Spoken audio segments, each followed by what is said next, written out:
There is something different about you. There always has been. You did not arrive at this moment by scrolling past the wrong thing at the wrong time. You did not land here because the algorithm decided to fill a gap in your evening. Something older than code, something deeper than coincidence, pressed pause on everything else in your world and brought you to this exact place, this exact moment, this exact word. Heaven does not waste movements like this. And if you have ever felt in your bones that you were made for something more, that the life you are living on the surface has never quite matched the life you feel burning underneath, then what you are about to hear is not entertainment. It is confirmation. You are a chosen one. Not in the way the world throws that phrase around carelessly, not as flattery, not as motivation borrowed from a self-help book with a glossy cover. Chosen in the ancient, sacred, irreversible sense of the word. Chosen before your name was spoken by anyone on this earth. Chosen before your parents knew you were coming. Chosen before the circumstances that tried to convince you otherwise ever had the chance to form. And the reason you have not always been able to explain yourself, the reason you have never quite fit into the spaces people tried to press you into, is not a flaw. It is a fingerprint. It is evidence of design. But here is what no one tells chosen ones at the beginning. The path does not look like the calling.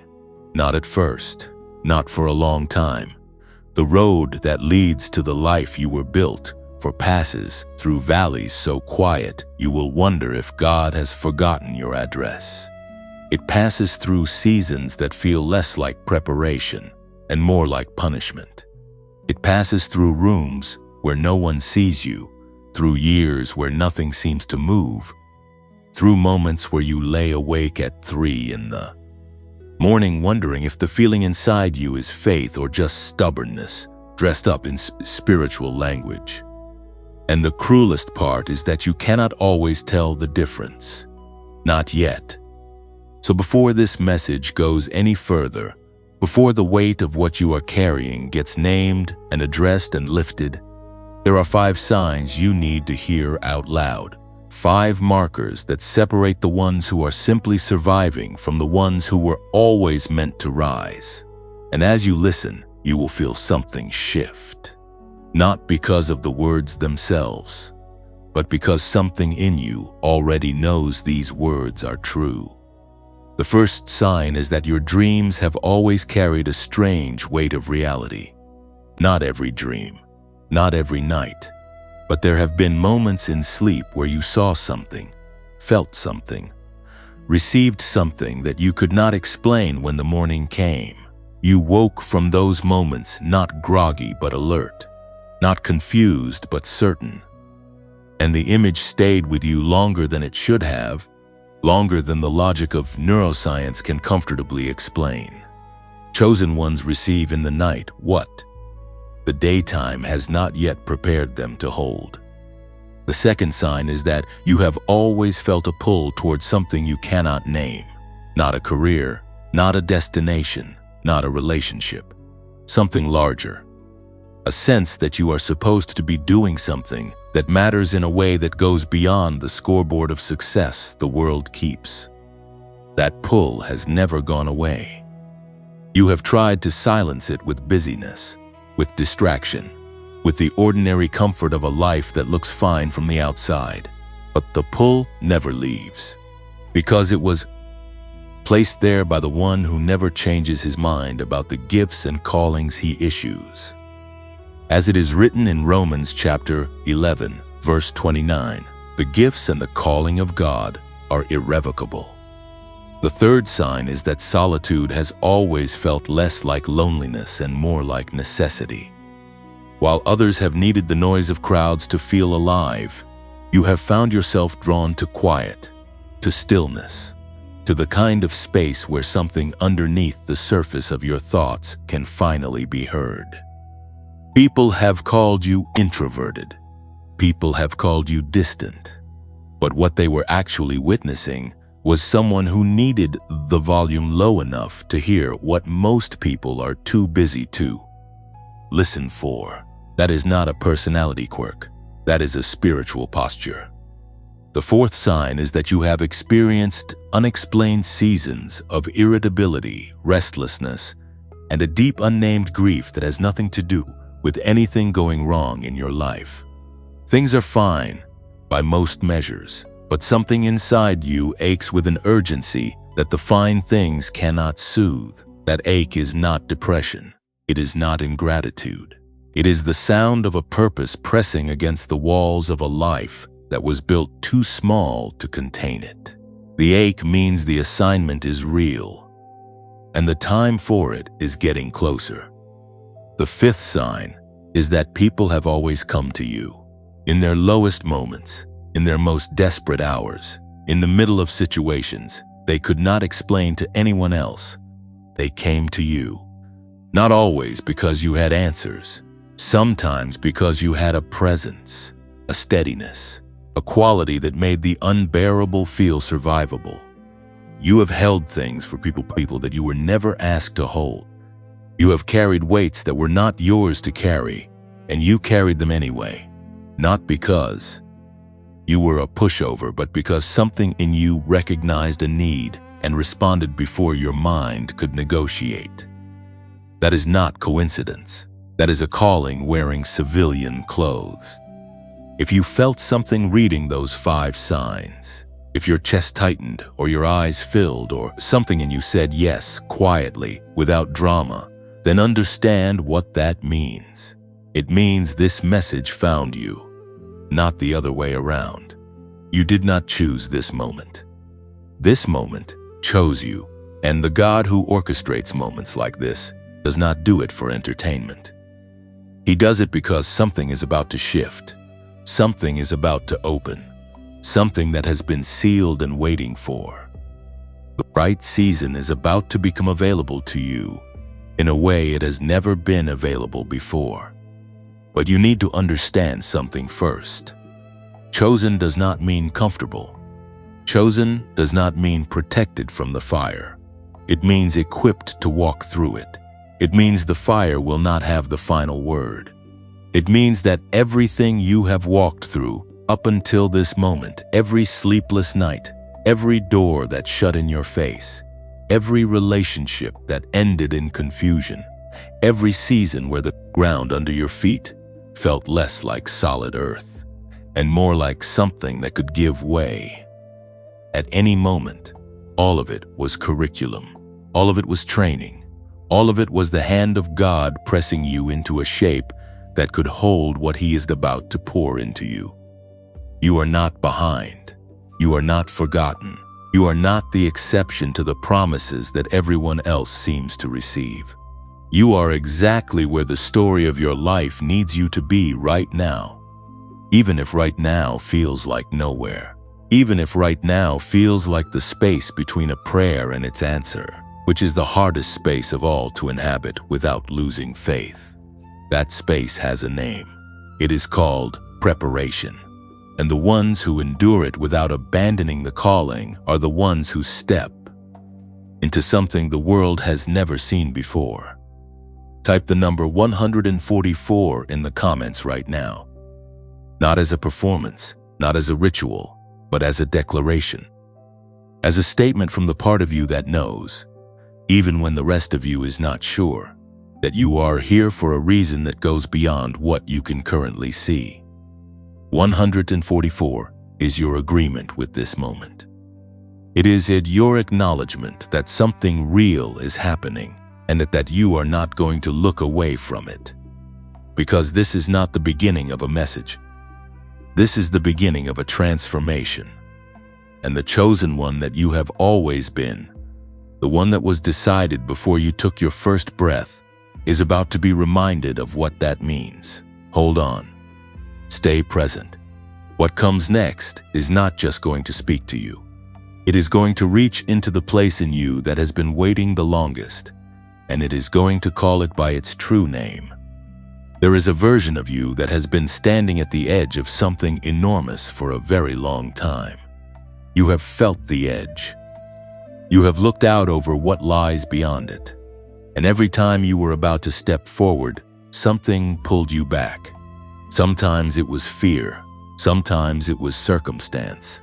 Sometimes it was another person's voice telling you that you were misreading the signs, that you were overestimating your importance, that ordinary people do not get called to extraordinary things. And so you stepped back and you waited, and the edge remained. But what if the waiting was not weakness? What if every time you stepped back from that edge, it was not because you failed the moment, but because the moment was not yet ready for you?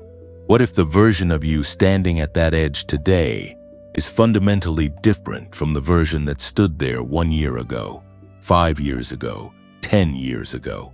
What if the delays were not denials, but deposits? What if every hard season added something to you that the easy seasons never could? Because ease produces comfort, but pressure produces diamonds. You were not built for a comfortable life. You were built for a significant one. And significance does not grow in greenhouses. It grows in the wild, in the exposed places, in the seasons without shelter, where the only thing standing between you and the elements is the conviction that the one who called you is not finished with you yet. That conviction is still in you. You would not be here if it was not. The fact that you are still listening, still searching, still reaching for something that the world around you cannot fully see is itself evidence that the calling is intact, that the fire has not gone out, that the story is not over. So stay. Keep listening. What has been planted in you is about to come up through the ground. You have carried something for a long time that the people closest to you have never fully understood. Not because they are cruel, not because they do not love you, but because what you carry does not translate easily into the language of ordinary life. It does not fit into conversations about weekend plans and work promotions and what is streaming this month. It lives in a deeper register, in a frequency that most people around you simply cannot hear. And so you have learned, over years and years of trying and failing to explain yourself, to carry it quietly, to smile at the right moments, to give the answers that make the room comfortable, and then to go home and sit with the weight of it alone in the quiet, where the performance is finally allowed to stop. That weight is not a burden, it is a birthright. And the fact that it has pressed on you so consistently, so persistently, so relentlessly across every season of your life is not evidence that something is wrong with you. It is evidence that something was placed in you that was never meant to stay hidden. The weight you feel is the weight of an assignment that has not yet been fully delivered. And assignments of that magnitude do not travel lightly. They do not sit still. They press. They ache. They wake you up in the middle of the night and refuse to let you settle for a version of your life that does not match the vision you carry inside you. There was a young man in Scripture who understood this weight better than almost anyone who has ever lived. His name was David, and before he was a king, before he was the warrior who brought down giants, before he was the poet whose words would echo through thousands of years of human history and still carry the same power today that they carried the morning he first spoke them. He was a shepherd in a field, the youngest of his brothers, overlooked by his own father, not even called into the house when the prophet Samuel arrived to anoint the next king of Israel. Jesse presented 7 sons, 7, and David was not among them. Not because his father forgot him, but because it genuinely did not occur to Jesse that the boy in the field could be the one that God was looking for. Think about that for a moment. Think about what it means to be so thoroughly invisible to the people who know you best that when the moment of divine selection arrives, you are not even in the room. You are outside. doing the work that no one else wanted to do, tending the animals that no one else was paying attention to, living the unglamorous, unwitnessed, unremarkable portion of your calling, with no way of knowing that the unremarkable portion was exactly what was making you remarkable. David did not know, out there in the field, that the lions and the bears he was fighting to protect his flock were rehearsals. He did not know that the sling he was learning to use with precision was preparation for a moment that would define a generation. He did not know that the songs he was composing in the silence, the prayers he was speaking into the open air with no audience, were building something in his spirit that no classroom, no formal training, no recognized institution could have produced. He just did the work in the field, alone, unseen, and that is where God found him. Because here is what the story of David's early years reveals about the nature of divine calling. God does not look for the most polished candidate. God does not look for the one who presents best, who has the most impressive credentials, who has already been validated by the systems of the world. God looks for the one whose heart is oriented in the right direction, even when the circumstances of their life are pointing everywhere else. Samuel stood in the house and looked at Eliab, David's eldest brother, and was impressed. Strong, tall, the obvious choice by every human measure. And God said, "No, not this one. Do not look at his appearance or the height of his stature, because I have rejected him. For the Lord does not see as man sees. Man looks at the outward appearance, but the Lord looks at the heart." 1 Samuel chapter 16, verse 7. The Lord said to Samuel, "Do not consider his appearance or his height, for I have rejected him." The Lord does not look at the things people look at. People look at the outward appearance, but the Lord looks at the heart. That verse is not just a theological statement. It is a direct word to you right now in this season of your life. Because you have been evaluated by outward appearances for a long time. You have been assessed by what you have produced so far, by the positions you hold or do not hold, by the relationships that stayed or did not stay, by the opportunities that came or never came, and on the surface, by the measuring systems that the world uses, the verdict has not always been favorable. There have been people who looked at you and saw the field instead of the throne, who saw the shepherd instead of the king, who saw the boy, who was not even called into the house, instead of the one whom God had already chosen before the family gathering even began. But God was not consulting their opinion when he made his decision about you.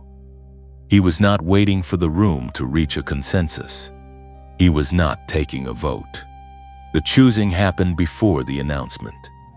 The anointing happened before the coronation. The calling was settled before the circumstances caught up to it. And what the people in your life have or have not seen in you has never had the power to revise what heaven already decided. David went back to the field after he was anointed. Let that sink in. The oil was on his head. The prophet had spoken. The spiritual transaction was complete, and David went back to tending sheep, because the anointing and the moment of its full expression are not the same event. There is a gap between them, a gap that is not empty, even when it feels empty, a gap that is not wasted, even when it looks wasted, a gap that is not punishment, even when it feels indistinguishable from it. In that gap, in that space between the anointing and the throne, the chosen one is being formed into someone who can actually carry what they have been called to carry without being destroyed by it. And that gap is exactly where you are right now. You have felt the oil. Maybe not literally, maybe not through a prophet standing in your living room, but you have felt it. You have had moments of undeniable clarity where something inside you knew, with a certainty that bypassed your doubts and your logic and your fear, that you were made for something, that the story was not finished, that the field was not the final chapter. You have felt that, and then the feeling passed, or the circumstances did not change fast enough, or someone said something that made you question what you thought you heard, and you went back to tending the sheep, back to the ordinary rhythm of a life that does not yet look like the calling. But here is what the gap is doing to you, even now, even while it feels like nothing. It is building endurance in you that the throne will require. It is developing discernment in you that leadership cannot function without. It is constructing a depth of compassion in you that can only be built through suffering. Because the ones who are meant to carry others must first learn what it means to be carried through their own unbearable seasons. David's years in the wilderness before the palace were not detours from the plan, they were the plan. And your years in the field, every unglamorous, unwitnessed, unremarkable season you have endured, have not been detours from your destiny either. They have been the road itself, dressed in a disguise you were not yet equipped to see through. The weight you carry is not too heavy for you. It was measured before it was given, and the one who measured it knew exactly what you were capable of holding, not because of what you have already shown the world, but because of what he put inside you before the world ever had the chance to form an opinion. You were not accidentally overlooked. You were intentionally hidden, the way something precious is hidden while it is still forming, because premature exposure destroys what protected. Development preserves. David did not become who he was despite the field.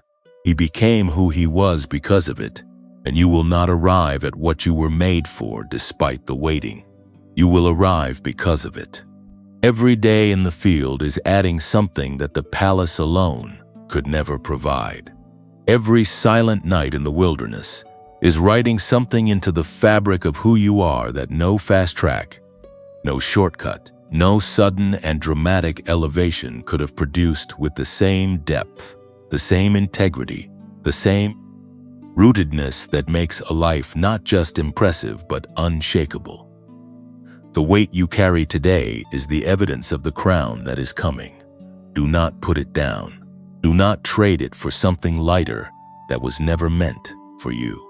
Carry it with the quiet dignity of someone who knows, even without all the proof, that the field is not the final chapter. Because for chosen ones, it never is. There is a voice you have heard that does not come from any room you have ever stood in. It does not come from a mentor or a parent or a teacher or a friend, though sometimes it has used those voices as vessels.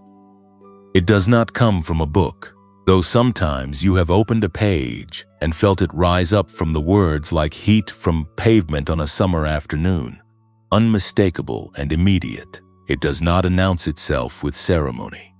It does not wait for you to be in a sacred space, kneeling on the right surface, using the right language. It comes when it comes. In the car, in the shower, in the middle of a conversation about something completely unrelated, in the 3 o'clock silence of a night that refused to let you sleep. And when it comes, something in you goes very still. The part that is older than your fear and quieter than your doubt recognizes it. That voice is not your imagination. That stillness is not a coincidence.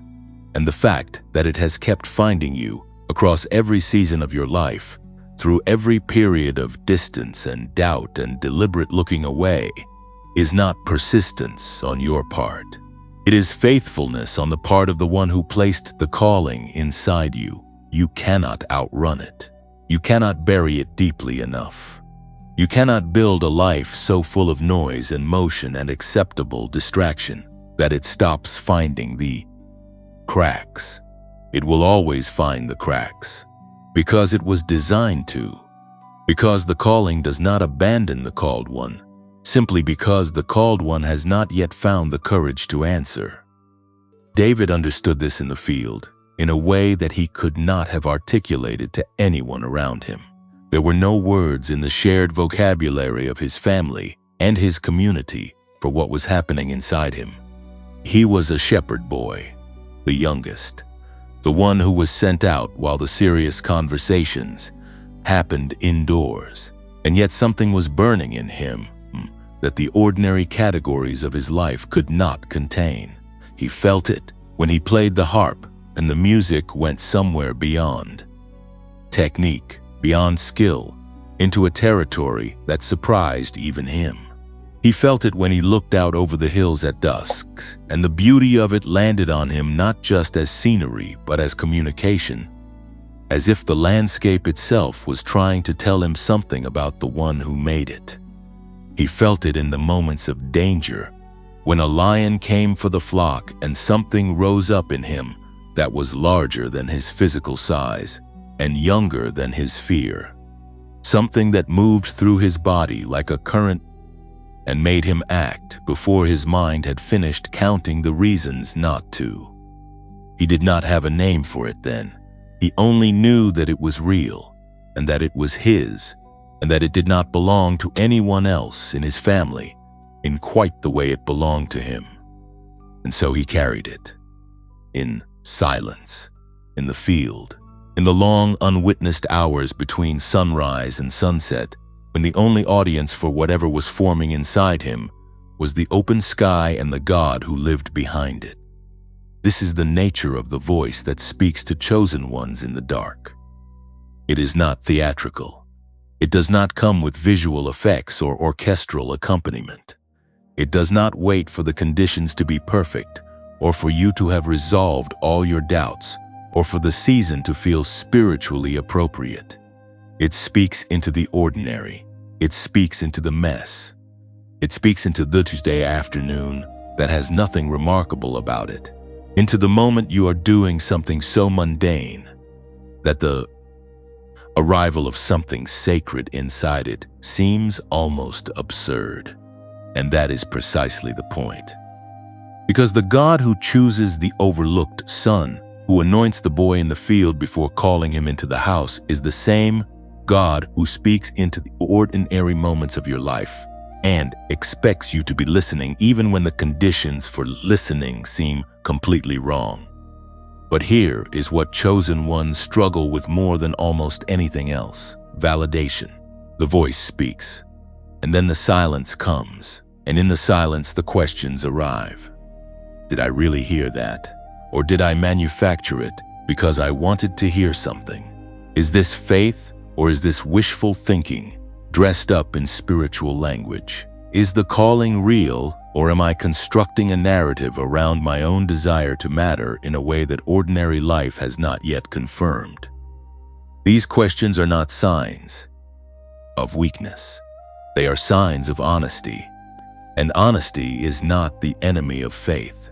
Honesty is the territory that genuine faith has to pass through to become the kind of faith that does not collapse under pressure. David wrote from that territory. The Psalms that bear his name are not the writings of a man who had everything figured out. They are the writings of a man who was telling the absolute truth about what it felt like to believe in a God he could not see, while living in circumstances that gave him very little external evidence to hold on to. He wrote from the field. He wrote from the cave. He wrote from the years of running, of hiding, of watching a man who wanted him dead sit on a throne that had already been promised to him. And what he wrote in those conditions was not polished theology. It was raw, honest, sometimes anguished conversation with a God he refused to stop talking to even when the conversation felt entirely one-sided. Psalm 22 verse 1, my God, why have you forsaken me? Why are you so far from saving me, so far from my cries of anguish?" That is a chosen one speaking from the dark. That is a man who has been anointed, who has been told by a prophet that God's hand is on his life, who has defeated a giant that an entire army was too afraid to face, writing words that sound like abandonment. Because the gap between the calling and its fulfillment does not always feel like faith.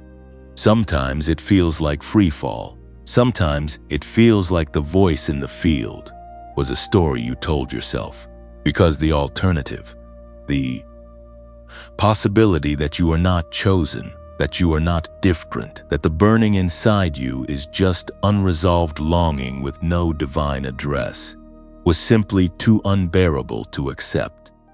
And yet David did not stop writing. He did not stop speaking. He did not resolve the tension by choosing either blind optimism or settled despair. He held both.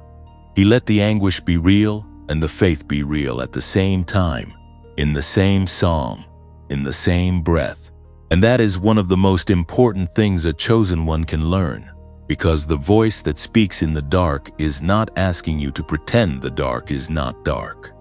It is asking you to speak into it anyway, to pray when prayer feels hollow, to believe when belief feels like a costume you are wearing rather than a skin you are living in, to keep showing up to the field, to the work, to the unglamorous, ordinary practice of your calling, even on the days when the evidence for the calling is nowhere to be found. Because here is what the silence is actually doing. In those long stretches between the moments of clarity, it is not absence, it is depth.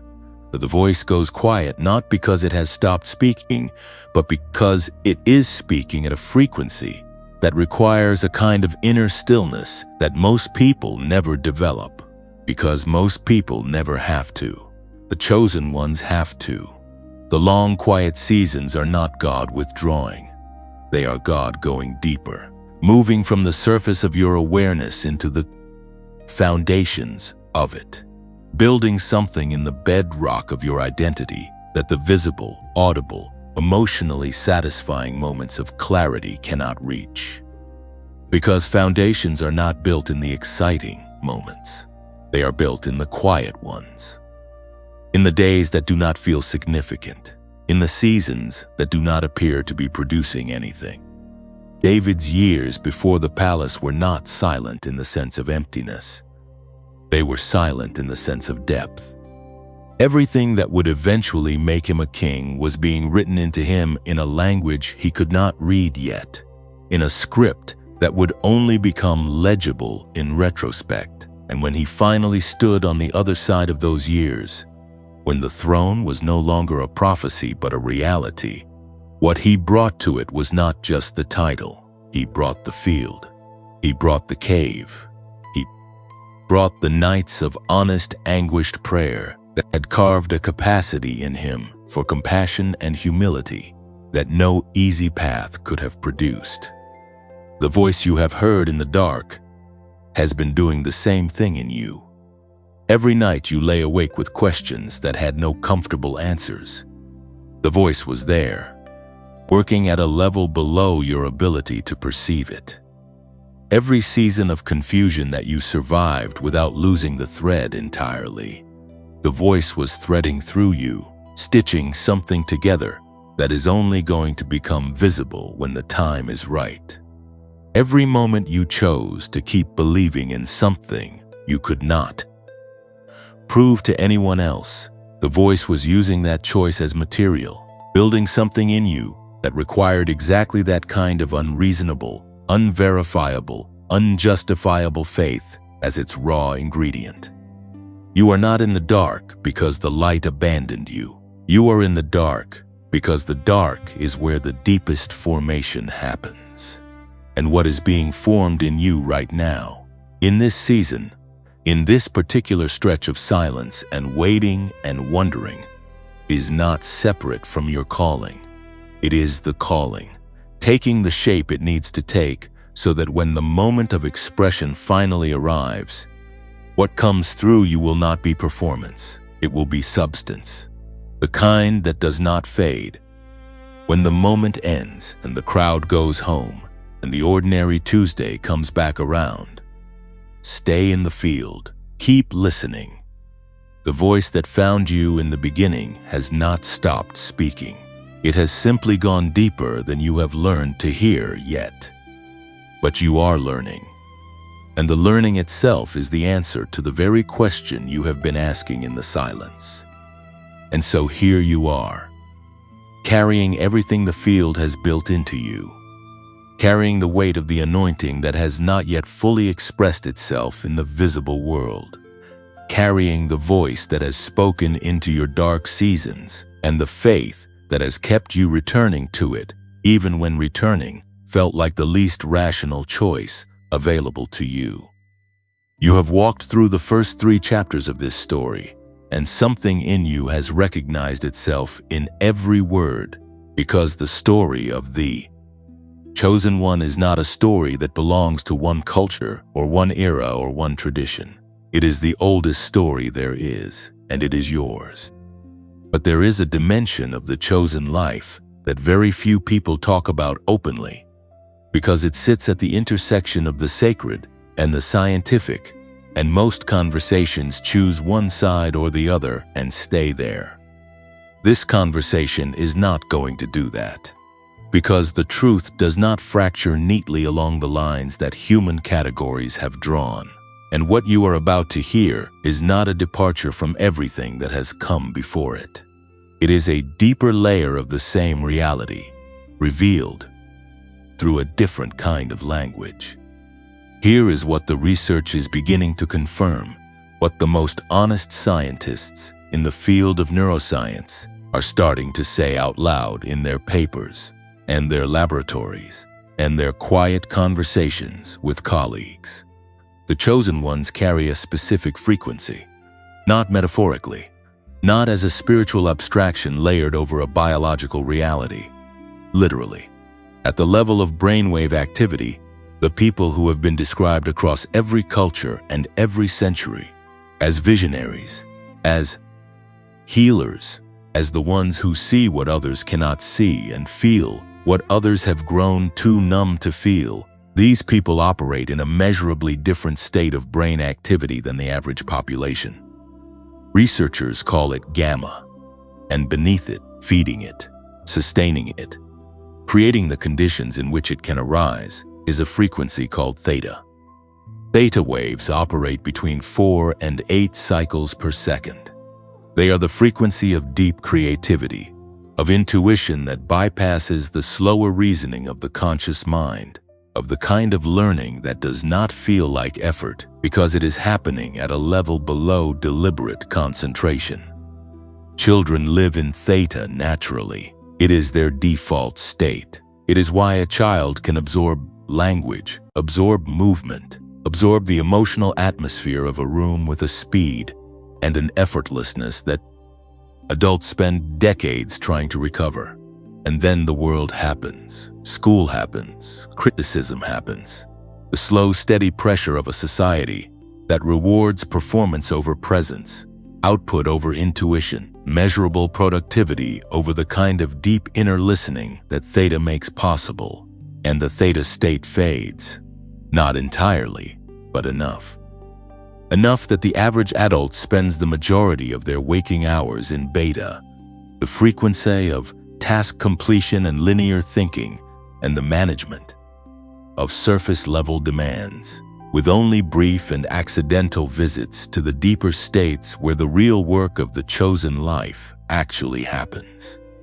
Gamma is the frequency that fires when theta is active and something extraordinary occurs. It is the frequency of what researchers call the eureka moment, the sudden integration of information that produces insight beyond the sum of its parts. It is the frequency recorded in the brains of experienced meditators, of artists in states of deep creative flow, of individuals who have described experiences of what can only be called transcendence. It is the frequency that lights up the brain when walls between what you know and what you were always meant to know suddenly become permeable. And here is what connects all of this back to everything you have already heard in this message. The struggles you have faced, the periods of isolation, the seasons of being overlooked and misunderstood, the long nights of honest wrestling with a God who seemed to have gone quiet. These experiences do not damage the chosen frequency. In the right conditions, with the right tools, they deepen it. They create the inner terrain in which theta and gamma can arise not as accidents but as a practiced, accessible, reliable state. The field that David lived in was not just spiritual curriculum. It was neurological development. The silence, the solitude, the long hours of inner attentiveness that have no external reward.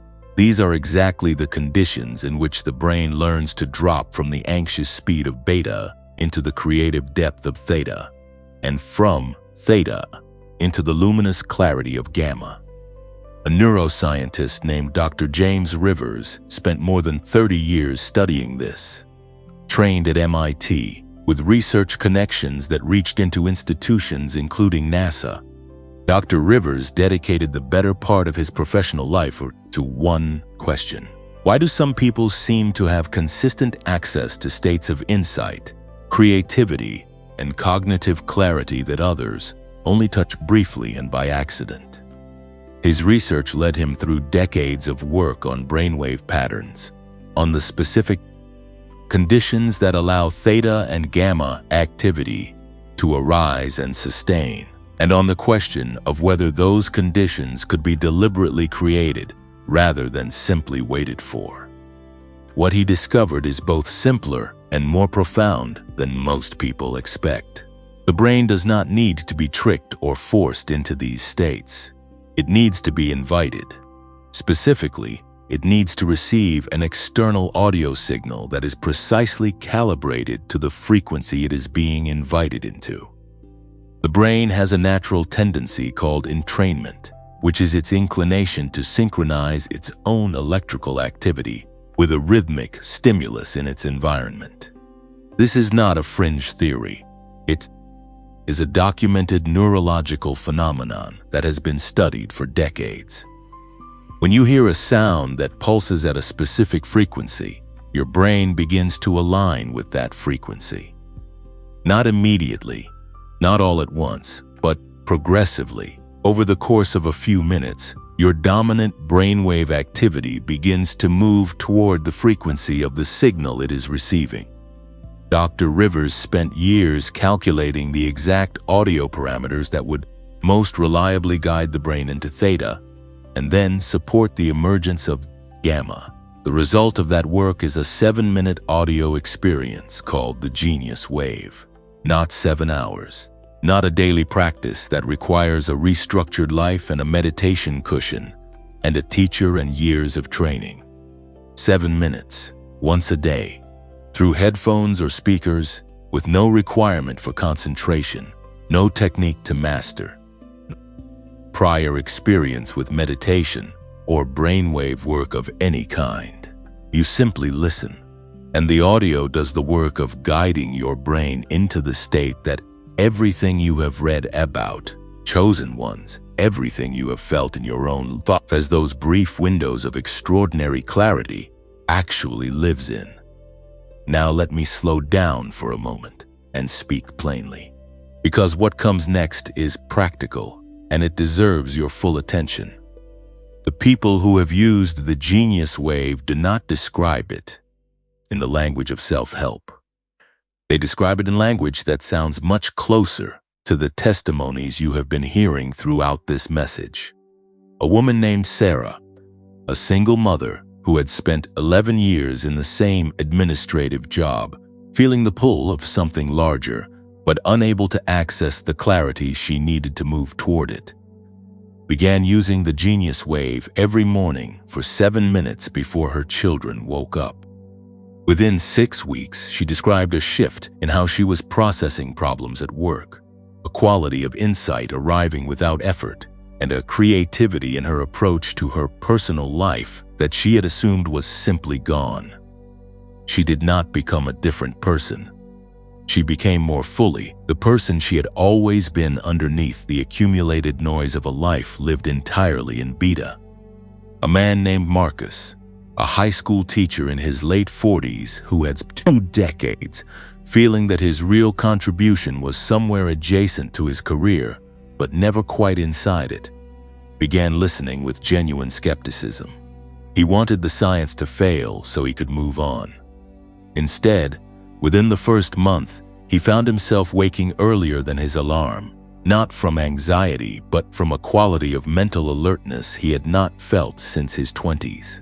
Ideas were arriving with a specificity and deep practicality his usual thinking never produced. He described it as the difference between knowing which direction north is and actually holding a map with your destination already marked on it. He has now used it daily for 7 months without missing a single day, because he said missing it feels like going to work without his glasses. These are not exceptional cases pulled from a curated highlight reel. They are representative of what happens when a brain that has been running in the wrong gear finally finds the gear it was designed to operate in.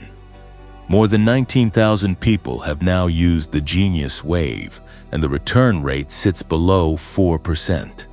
That number matters, because people do not keep something that does not work, and people do not stay silent about something that does. Now, let me speak to the part of you that is doing the calculation right now, because that part of you deserves an honest response and not a sales technique. Some of you are thinking that $39 is not nothing, and you are right. $39 is real money, especially if you are in a season where every dollar carries weight, where the margin between what comes in and what goes out is narrow enough that any additional spending requires genuine consideration. That feeling is valid. Do not let anyone talk you out of it with smooth language. But here is what is also true. A single session with a therapist or a life coach runs between $100 and $200, and it does not give you a tool you can use every day for the rest of your life. A decent meditation app costs more than $39 per year and requires you to do the heavy lifting yourself. A weekend retreat that promises the kind of inner clarity the Genius Wave is designed to produce will cost you hundreds, sometimes thousands, plus travel and time away from your life. $39 for a tool built on 30 years of research, backed by a 90-day full money-back guarantee, is not a gamble. It is one of the lowest risk investments you will ever be asked to consider for your own mind. The normal price for the Genius Wave is $49. Today, through the single verified link in the pinned comment below this video and in the video description, you can access it for $39. That is the complete 7-minute audio, yours to download and use every day, with no subscription, no recurring charge, and no fine print conditions on the refund. If within 90 days you feel it was not worth what you paid, you receive 100% of your money back. No questions asked. The risk is entirely on the product and not on you. One thing you must know before you go looking. There are imitation products circulating online under similar names and similar packaging. Do not purchase from any source other than the link in the pinned comment and the video description. That is the only verified source. A counterfeit audio calibrated to the wrong frequency does not produce the result. It produces nothing. Protect yourself by using only the link provided here. And here is something that matters more than you might realize right now. This pricing is not permanent, and the number of units available at this rate is genuinely limited. This is not a line designed to manufacture pressure. It is the reality of how this offer is structured. The $39 access point has a closing date, and when it closes, it closes. The people who waited on the last offer and came back a week later found the price had returned to $49 with no exceptions. If something in this message has spoken to you, if something in the story of David and in the science of the chosen frequency has landed in a place that recognizes itself, do not set this aside for a more convenient moment. The more convenient moment is a story the waiting mind tells itself to avoid the discomfort of a decision. The moment that is available to you is this one, and this one is enough. The link is in the pinned comment. It is in the video description. It is the only place this offer exists at this price. Go there now, while the window is open, while the decision is alive in you, while the part of you that recognizes the frequency is still speaking louder than the part of you that wants to wait and see. You have been waiting and seeing long enough. The chosen one does not wait for the perfect moment to step forward. The chosen one steps forward and watches the moment become perfect in the stepping. What you just encountered was not a detour from the sacred. It was the sacred wearing a different coat, speaking a different language, reaching into a different part of you with the same fundamental message that has been threading through every word of this conversation. From the beginning, the God who created the human brain also created the frequencies at which it operates best. The one who designed the chosen one also designed the neurological architecture through which the chosen life is lived. There is no contradiction between the spiritual and the scientific when both are pointing toward the same truth, which is that you were built for something your current circumstances have not yet fully released you into, and that everything in creation, seen and unseen, measured and immeasurable, is available to assist in that release. So we return now to where we have always been, to the field, to the voice, to the story of a young man whose life refused to be contained by the smallness of the categories his world had prepared for him. Because David's story does not pause at the anointing. It does not settle into a comfortable resolution after Samuel speaks the word and pours the oil. It moves forward, as all real stories do, into territory that is harder and stranger and more demanding than the moment of selection ever suggested it would be. And it is in that forward movement, in the seasons that follow the anointing but precede the throne, that the most important formation of the chosen life takes place. After David was anointed, he was summoned to the palace, not as a king, as a musician. Saul, the current king, a man tormented by a spirit of darkness that had found its way into the space, left empty by his disobedience, needed someone who could play. And the word that reached Saul about David was telling. His servants described David not primarily as a warrior, not as a man of ambition or strategic brilliance or political acumen, though all of those things would eventually become visible. They described him as a man who knew how to play, who was brave, who was a man of war, who was prudent in speech, and who the Lord was with. That last descriptor carried everything. The Lord was with him. That was the distinguishing mark. Not his talent, impressive as it was, not his courage, real as it was. The Lord was with him, and that presence, that divine accompaniment, was the thing that made every other quality in him luminous, rather than merely impressive. You have that same accompaniment. You may not have recognized it by that name. You may have called it intuition or luck, or the sense that things have worked out in ways you cannot fully explain, or the feeling that certain doors opened and certain disasters were avoided in ways that seem statistically improbable when you look back at them honestly. But what you have been experiencing in those moments and in the longer arc of your life is not random. It is not luck. It is the presence of the one who has been with you in every field, in every cave, in every season of waiting and confusion, and honest, desperate prayer. The Lord has been with you in the way that the Lord was with David, not because you have earned it, not because your record is clean, or your faith has been consistent, or your choices have all been wise, but because before you were formed, a decision was made about you that your performance has never had the power to revoke. David arrived in Saul's palace and played, and when he played, The darkness that tormented the king lifted. Think about the significance of that.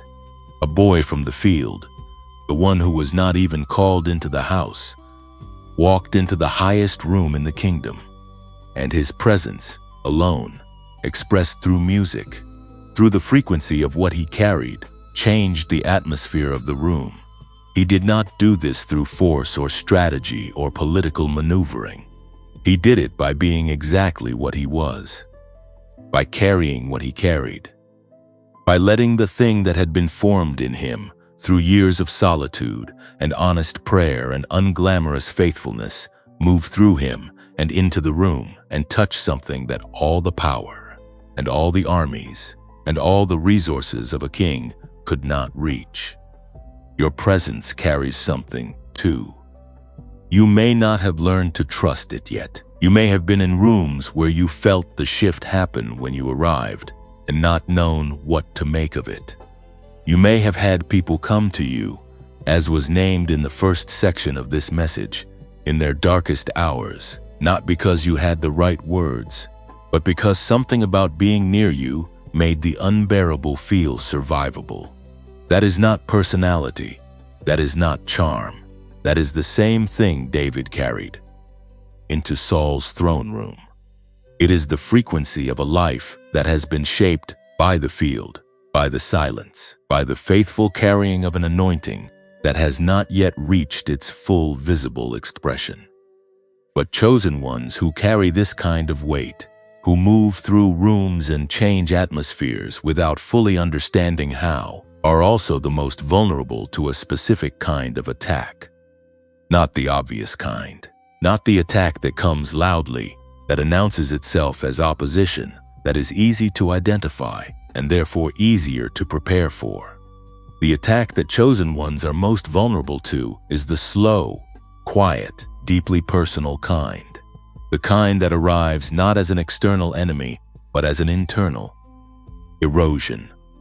The kind that does not try to take you out in a single dramatic confrontation, but instead works through accumulated disappointment, through the steady drip of deferred hope, through the grinding repetition of days that do not seem to be moving toward anything, until the flame that was burning in you when this journey began has been reduced to something so small and so fragile that the slightest cold wind could extinguish it entirely. David knew this attack. He lived inside it for years. After the palace, after the music, after the giant fell in the valley, and the crowd sang his praises with a fervor that made Saul's face change, the attack began in earnest. Not on the battlefield, where David had already proven he could hold his ground, in the palace, in the quiet rooms behind the celebration, in the heart of the man who was supposed to be his king and became instead his hunter. Saul's envy, born from insecurity and fed by the same darkness that David's music had temporarily displaced, turned toward David with a focus and a persistence that would not relent for years. And David, the anointed one, the giant slayer, the man the Lord was with, ran, not because he was weak, not because his faith had failed, but because there is a wisdom in the chosen life that knows the difference between the battles that belong to you and the battles that belong to God. He ran to the wilderness, and in the wilderness, the formation continued. As it is written in Psalm 34, verse 18, "The Lord is close to the brokenhearted and saves those who are crushed in spirit." David wrote those words from inside the experience they describe, not from a place of resolution, looking back on a suffering that was safely in the past. From inside it, from the cave, from the desert, from the years of running from a man whose throne he had already been promised. He wrote them as testimony and as anchor, as something to hold on to when the space between the anointing and the throne felt less like preparation and more like abandonment. And that is precisely what makes those words alive with the kind of authority that mere theological correctness cannot produce. David did not write about the closeness of God to the broken-hearted as a doctrinal position. He wrote about it as the thing he had discovered to be true by being broken-hearted in the presence of God and finding that the presence did not withdraw, that the closeness was not conditional on the quality of his emotional state or the steadiness of his faith or the impressiveness of his behavior.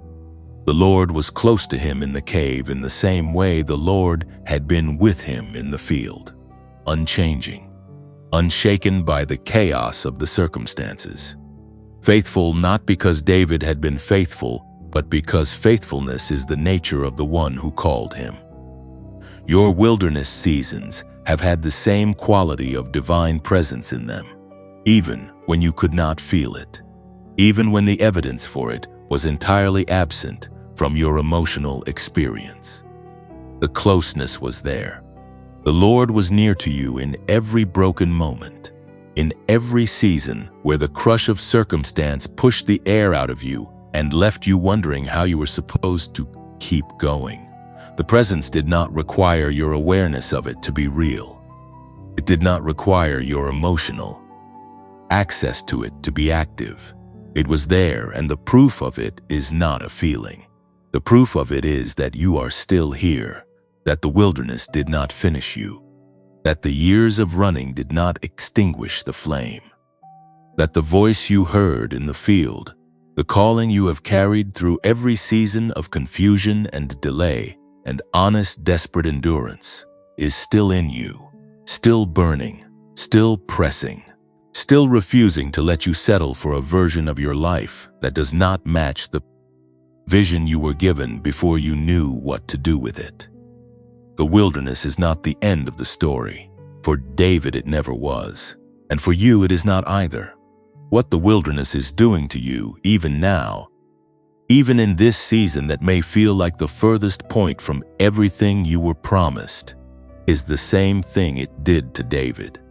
It is stripping away everything that cannot survive the throne, everything that was performance rather than substance, everything that was borrowed rather than built, everything that depended on external validation rather than internal rootedness.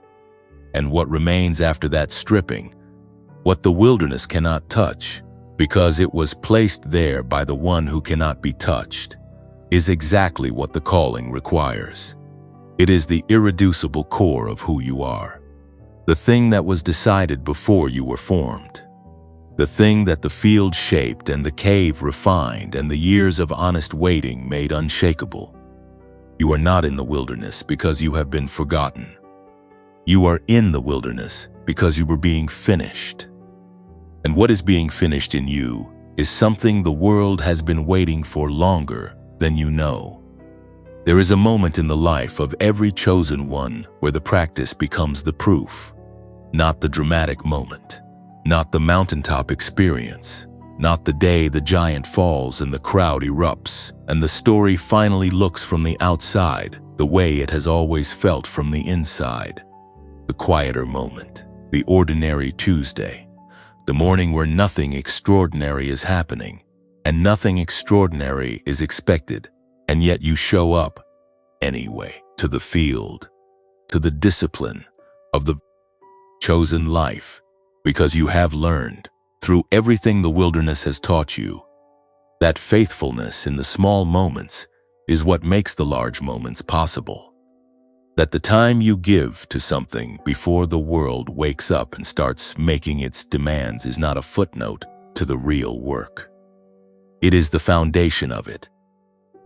David understood practice in a way that his public victories often overshadow. Before the valley of Elah, before the name Goliath became the name of the obstacle that defined a generation, David had been practicing, not rehearsing the speech he would give when the moment arrived, not visualizing the outcome or strategizing the approach, practicing the thing itself.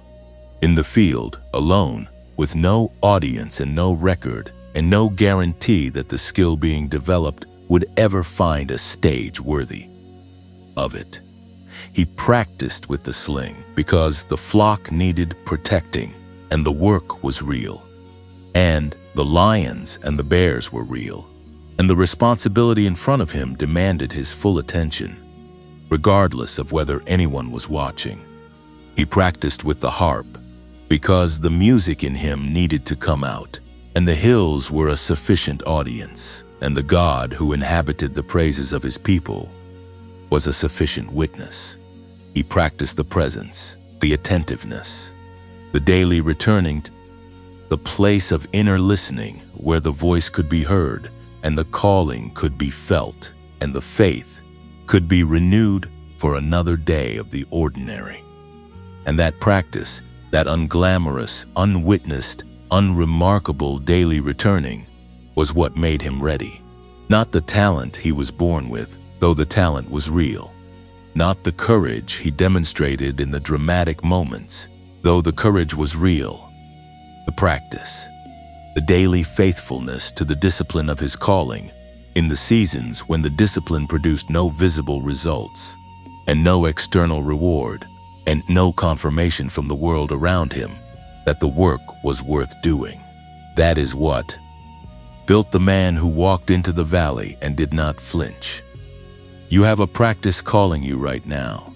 Not necessarily the same practice as David's, not necessarily music or combat or the specific disciplines of a shepherd's life, but something that, when you engage with it consistently, when you give it your honest attention in the quiet moments before the day takes over and the demands multiply and the noise rises to its usual volume, produces a quality of clarity and presence and creative aliveness in you that the rest of the day cannot manufacture on its own. Something that connects you to the frequency you were built to operate in. Something that makes the voice easier to hear and the calling easier to hold, and the faith easier to carry through the hard stretches that are always somewhere ahead on the road. For some of you, that practice is prayer, not the formal, structured, theologically correct version that can become its own kind of performance, but the honest, direct, sometimes inarticulate conversation with the one who has been listening since before you found the words. The kind of prayer David wrote in the Psalms, where the anguish and the gratitude and the confusion and the certainty all live in the same breath, where the request is honest and the trust is real, and the whole thing is offered without the pretense that you have it more together than you do.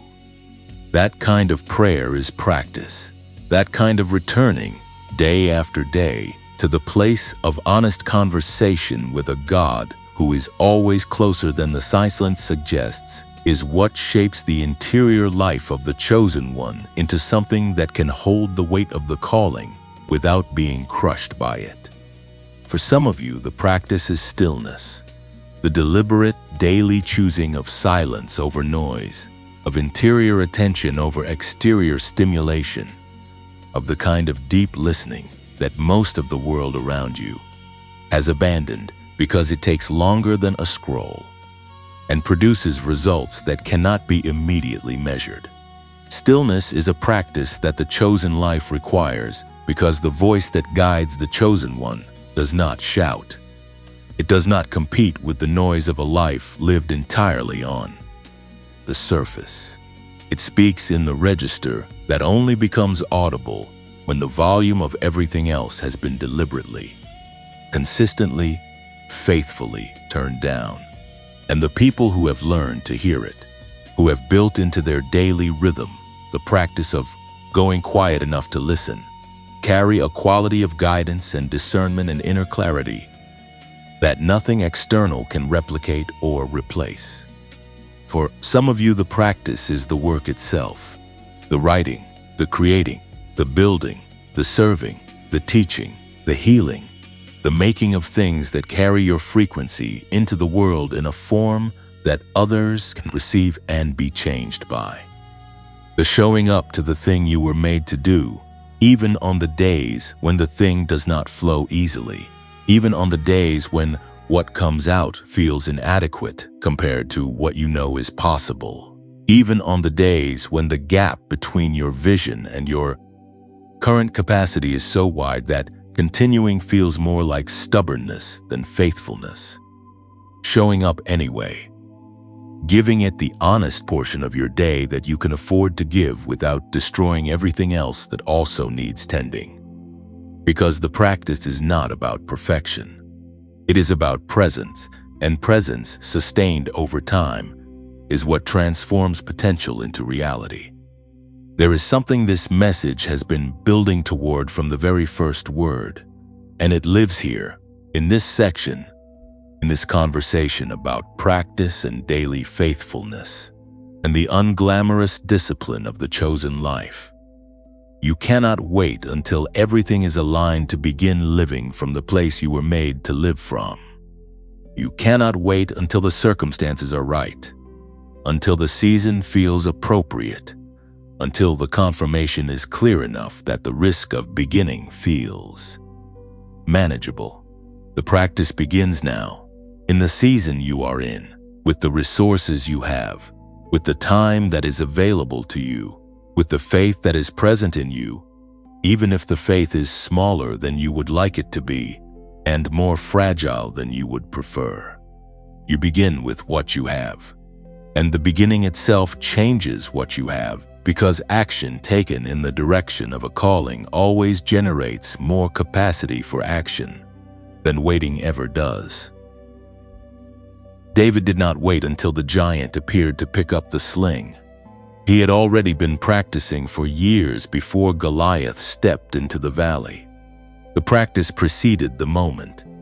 The faithfulness in the small, invisible work created the readiness for the large, visible one.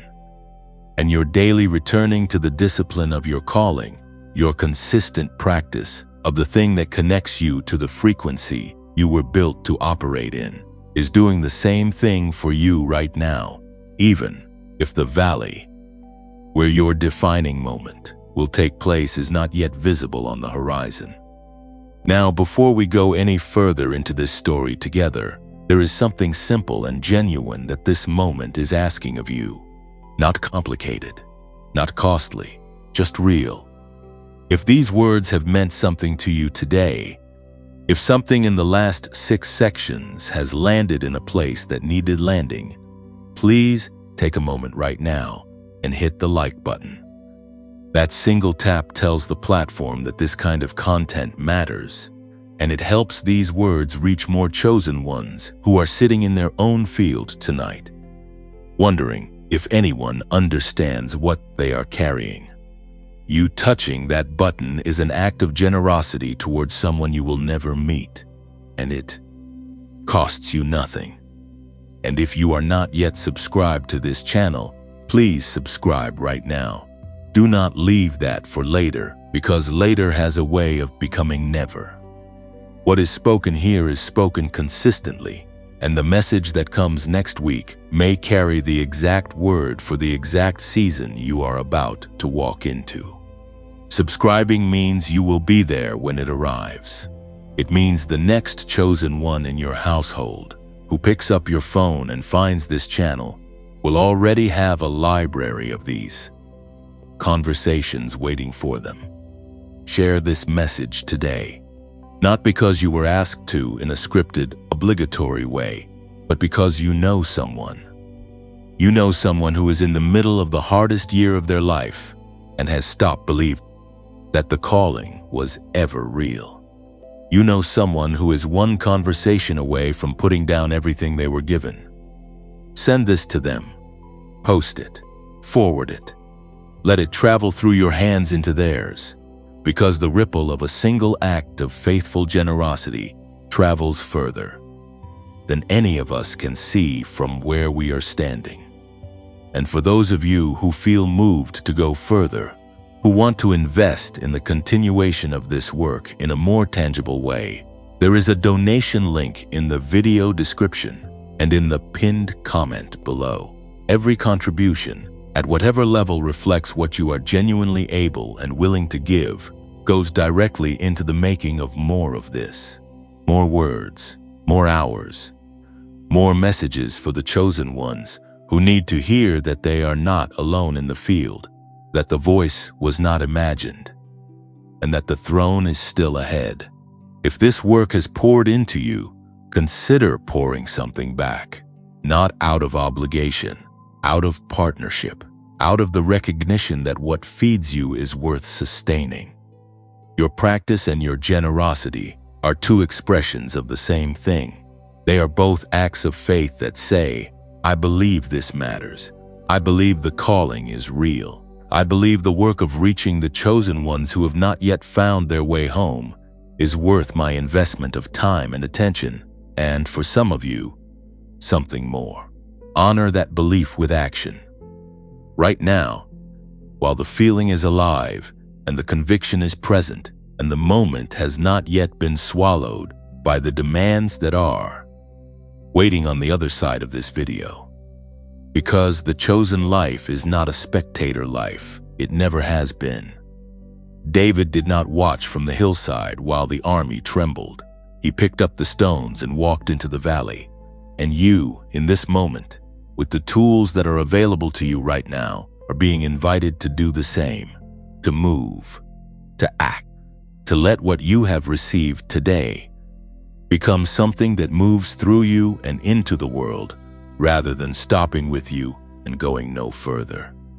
Like, subscribe, share, support. These are not the dramatic acts of the chosen life, but they are the faithful ones. And as everything in this message has been pointing toward from the very beginning, faithfulness in the small acts is what makes the large ones possible. There is a word that chosen ones hear more than almost any other word across the course of their journey. And it is the word that the human heart finds most difficult to hold with grace. The word is not suffering, though suffering comes. The word is not opposition, though opposition is constant. The word is not even loss, though loss carves the chosen life into shapes that could not have been achieved any other way.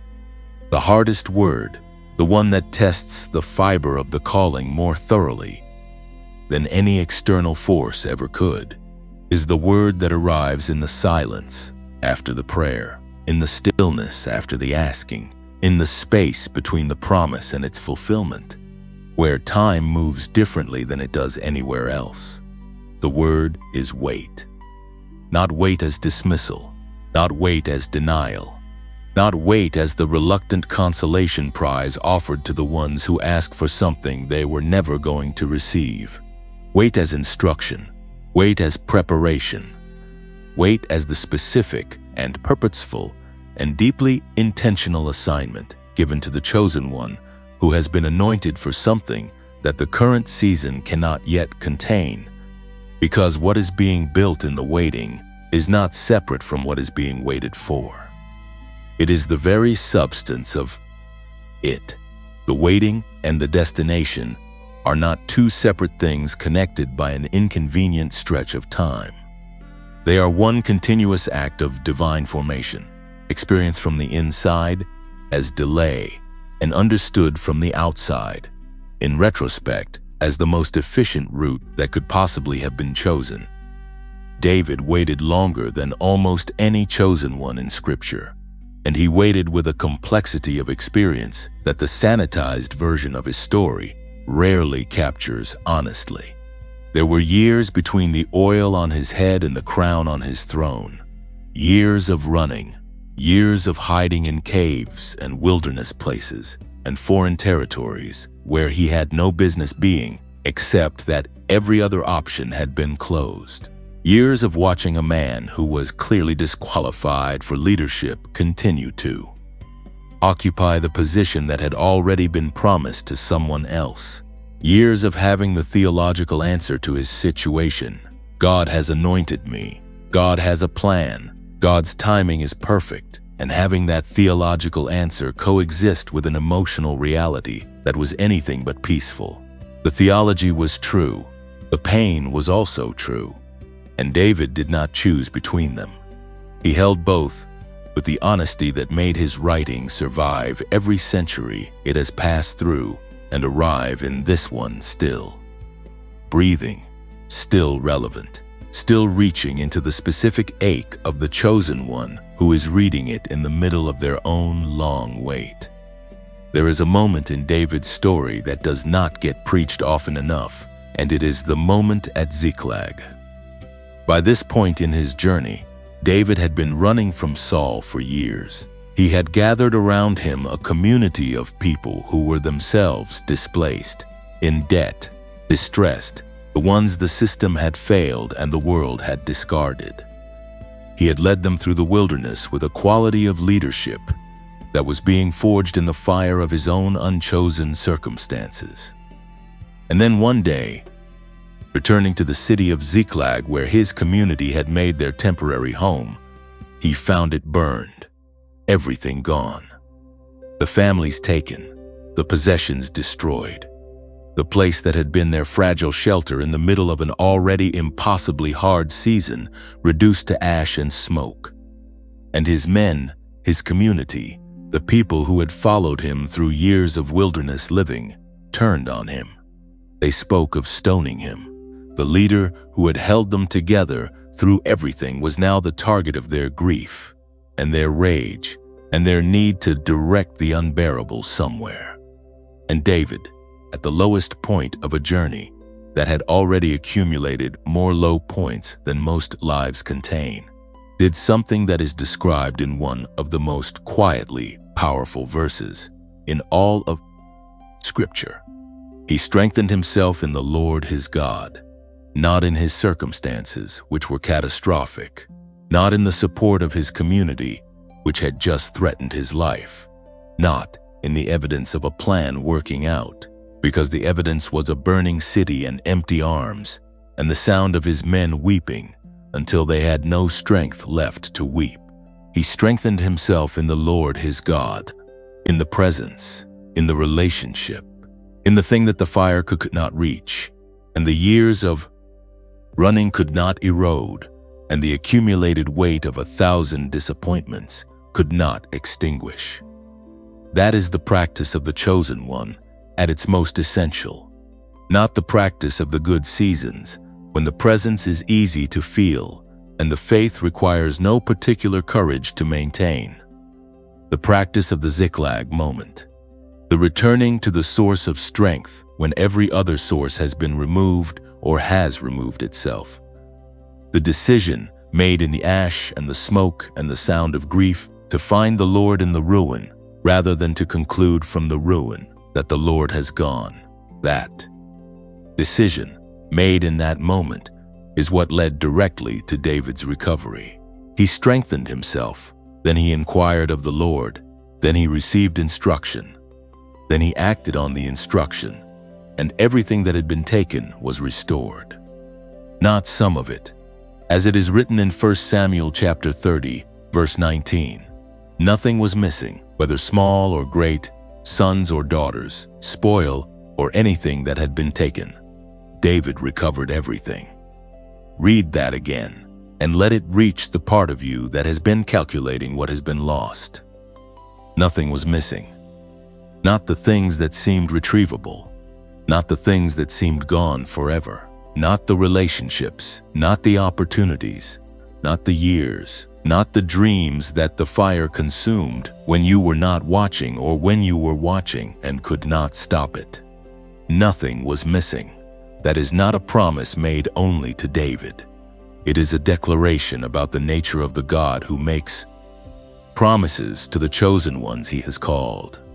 And it is a declaration that has not expired, has not been revised, has not been quietly downgraded, to apply only to the people in the story, and not to the people reading it thousands of years later in circumstances the original audience could not have imagined. The losses you have experienced in this journey are real. This message is not asking you to minimize them or reframe them into something more comfortable than they actually are. The years that felt wasted are real. The relationships that ended in ways you did not choose and could not prevent are real. The opportunities that closed before you were ready to walk through them are real. The seasons of Ziklag, of returning to find something burned that you had built carefully and loved genuinely, are real. And the grief of those seasons is not weakness. It is the honest response of a heart that was fully present to what it loved and fully present to what it lost. Do not be ashamed of the grief. David wept at Ziklag too. He wept until he had no strength left, and then he strengthened himself in the Lord his God. That sequence is the chosen one's pattern in the face of loss. You are allowed to weep first. You are allowed to sit in the ash for a moment and feel the full weight of what the fire took. You are not required to perform a premature peace that papers over a wound that has not yet been honestly acknowledged. The God who is close to the brokenhearted, as David himself wrote, does not require you to pretend you are not broken before he will draw near. He draws near to the broken, that is, specifically where he goes. Not to the polished and the composed, and the ones who have already worked through it and arrived at the tidy theological resolution. To the broken, to the ones sitting in the ash, to the ones whose men are speaking of stoning them, and whose city is burned, and whose theological answers are true, but not yet sufficient to stop the tears. Weep first, and then strengthen yourself, and then inquire, and then move. Because the God who restored everything to David at Ziklag is the same God who has been with you through every season of loss in your journey. And the restoration that follows the Ziklag moment is not a reward for holding yourself together. It is the natural consequence of returning to the source after the fire, of finding that the source has not moved, of discovering that the presence you were afraid you had lost. Through accumulated failure and distance, and the sheer grinding weight of a long wait was exactly where it has always been. Right there, closer than the smoke, closer than the grief, closer than the voice of the men who are speaking of stoning you. Every delay in your story has been preparing something that premature arrival would have destroyed. Every door that shut when you pushed against it was protecting you from a room you were not yet equipped to inhabit without it consuming you. Every year that felt like nothing was being added to, not subtracted from, the account of what God is building in you and through you and toward the specific moment that your specific life has been moving toward since before you took your first breath. The weight has not been empty. The weight has been full of formation, full of refinement, full of the slow, patient work of divine craftsmanship that cannot be hurried without compromising the integrity of what is being made. You are not behind. You have not missed your moment. The Ziklag seasons of your life have not disqualified you from the recovery that follows them. They have qualified you for it, because the chosen one who arrives at the throne, having passed through the field, and the cave, and the wilderness, and Ziklag, and the long unglamorous years of faithful waiting, arrives with something that no shortcut could have produced. They arrive with a depth of compassion that was built in the seasons of their own suffering. They arrive with a quality of wisdom that was refined in the fire of their own Ziklag moments. They arrive with a rootedness and an unshakability that the easy path never builds, and the hard path always does. If the chosen one does not abandon the calling before the building is complete, you have not abandoned it. You are here. You are still listening. You are still carrying the weight of the anointing through another season of the wait. And the fact that you are still here is not a small thing. It is not a default. It is a choice, made repeatedly, in the face of every reason to put it down and walk away into something less costly and less uncertain and less demanding of everything you have. You chose to stay. And staying, in the seasons when staying costs everything, is the most powerful act of faith the chosen life requires. It is the act that heaven marks. It is the act that the enemy cannot counter. And it is the act that sets the stage for the recovery, for the restoration, for the moment when nothing is missing, and everything that the fire took comes back, and it's finally fully and completely revealed to have been worth every single day of its duration. Hold on. The Ziklag recovery is not just a historical event. It is a living promise, and it has your name on it. You have stayed. Through every section of this message, through the naming of the signs, and the telling of the story, and the weight of the wilderness, and the ash of Ziklag, and the long faithful practice of the chosen life, you have stayed. And that staying is not accidental. It is not simply a function of having time on your hands or finding the words interesting in a casual, detached way. Something in you has been holding on to this conversation with the grip of a person who recognizes that what is being said is not about someone else. It is about you. It has always been about you. And what this moment requires of you now is not more information. You have received enough information. What this moment requires is a decision. Not a complicated decision. Not a decision that demands everything be resolved before it can be made. A simple, clean, present tense decision to step forward into what you have already been called to, with whatever you currently have. From wherever you currently are, in whatever condition your faith is currently in. Because the threshold of the chosen life does not require you to arrive at it in perfect condition. It does not require your doubts to be fully resolved or your wounds to be completely healed or your circumstances to have rearranged themselves into something that looks more promising.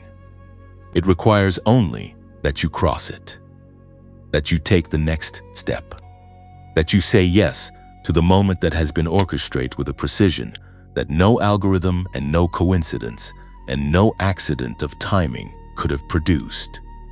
David crossed his threshold not when he felt ready. He crossed it when he was called. And the two things, feeling ready and being called, are almost never the same event, because the calling arrives in advance of the readiness, as it must, because readiness is built in the crossing and not before it. If David had waited until he felt ready to face Goliath, if he had stood on the hillside and watched until the conditions felt sufficiently favorable and his confidence was sufficiently secure and his preparation felt sufficiently complete, the valley would still be waiting. The giant does not wait for your readiness. The moment does not negotiate with your fear. The calling steps into the gap between who you currently are and who you are being asked to become, and it asks you to step into that gap with it, trusting that what you need for the crossing will arrive in the crossing and not before. There is something that has been happening in David's story beneath the surface of every section of this message, something that has been quietly threading through the narrative like a current beneath a river, and it surfaces now with a clarity that everything that has come before has been preparing you to receive. David's entire journey, from the field to the palace, to the cave, to Ziklag, to the throne, was not primarily a story about a man becoming a king. It was a story about a man becoming the kind of person who could be trusted with a kingdom. The external destination was the throne, but the internal destination was the character, the depth, the compassion, the wisdom, the unshakability, the specific quality of personhood that only the specific road he walked could have produced. The throne was the address. The person who arrived at it was the point. And your journey, with all its specific roads and specific losses and specific seasons of waiting and specific Ziklag moments, has been doing the same thing to you. It has not been moving you toward an external destination while leaving you internally unchanged. It has been changing you, forming you, pressing you into a shape that is specific to the assignment you carry, that fits the calling, the way a key fits a lock, that could not have been produced by any easier road, because the easier road produces a different person, and a different person cannot carry what you were made to carry. You are not who you were when this journey began. You are not even who you were when this message began. Something has shifted. Something has been confirmed. Something that was already in you has been named and recognized and called by its true name. And that naming changes things in ways that will continue to unfold long after this video has ended and the ordinary life has resumed its ordinary rhythm. The chosen one who steps into their appointed moment does not step in alone. They step in with everything the road has built into them. Every lion and bear faced in the field. Every song composed in the silence with no audience. Every honest prayer spoken from the cave. Every Ziklag endured and every recovery that followed. Every day of waiting that added something invisible to the account that only became visible when the moment of expression arrived. You carry all of that. You carry it into every room you enter, into every relationship you inhabit, into every act of service and creation and leadership, and love that your calling asks of you. And the weight of it, the accumulated substance of a life lived faithfully through the unglamorous and the hard, is not a burden in the moment of expression. It is the source of the power. The enemy of your calling has always known this. That is why the attacks have been so persistent and so personal and so specifically targeted at the things that matter most. Opposition that is random and impersonal does not follow you with the focused intensity that you have experienced. Resistance that has no strategic intelligence behind it does not consistently find the most vulnerable points of your journey and press on them at the moments when you are least equipped to absorb the pressure. The adversary does not waste concentrated effort on lives that pose no threat to the darkness. The darkness targets the light. It targets the chosen ones specifically and persistently and intelligently, because the chosen ones, when they step fully into the calling they carry, change things. They shift atmospheres. They break patterns that have held families and communities and generations in bondage. They carry a frequency that the darkness cannot tolerate and cannot coexist with, and so the darkness works overtime to keep them in the field, in the cave, in the ash of Ziklag, anywhere except the throne where the fullness of what they carry can be expressed. But here is what the darkness cannot account for.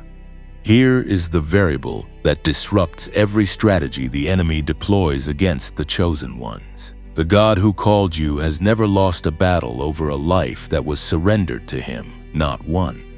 The adversary has won seasons. The darkness has claimed stretches of time and inflicted real damage and caused genuine loss in the lives of the chosen ones it targets. But it has never won the story. It has never had the final word.